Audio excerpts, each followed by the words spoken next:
ته زما تابعداري وکړه ګناه ده په نه کولو کې زما په تابعدارۍ په نه کولو کې ګناه ده په دې خبره باندې پوهه او دا ورته لاجیکلي ثابت که ثابتولی شي که نه ثابتولی دا هم پوره ده چې الله جل شانو حق مقرر کړی په تا باندې زما ته به زما خیال ساتي او زه به ستا خیال ساتم نو خیال ساتم نو ته ولې زما خیال نه ساتي په دې دې پوهه کې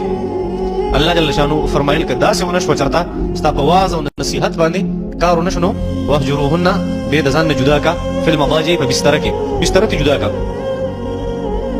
مطلب دا دی هغې ته مه نږدې کېږه کوروالی ورسره مه کوه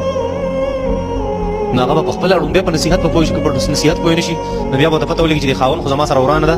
امام شافعي رحمت الله علیه فرمایي چې خبرې دې ورسره نه کوي او د 3 ورځو نه دې خبرې نه اړوي ځکه بل حدیث کې راځي چې هغه سړی جنت ته نشي داخلي دی کوم سړی چې مسلمان سره ورانه وکړي فوق 3 به 3 ورځو نه زیات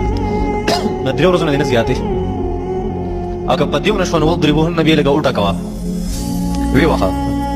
دا اخري الله جل شانو څه وفرمایي اخري حکم دی د زنانو د نافرمانۍ د هغې چې کومه سزا ده الله وفرمایي لومبی ستا کار څه دی نصیحت به ورته کوې که په هغې ونه شوه بیا به څه کوې جدا به شي بیا که په هغې ونه شوه نو بیا به یې اوټه کوې او څنګه بیا اوټه کوې واضربوهن غیر مبرح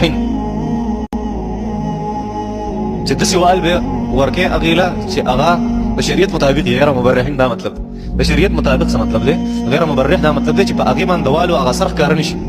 یو ګزار نیمې وه خو یاد ساته په مخ باندې وال ناروا دي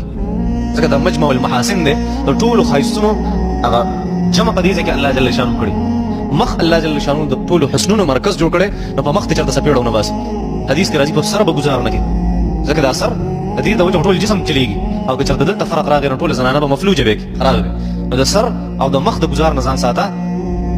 نور ویې وخه څومره ووخه داسې ووخه چې په هغې باندې اثر د هغې نه ښکاري زخمي کې به یې نه هډوکې به ورنه ماتې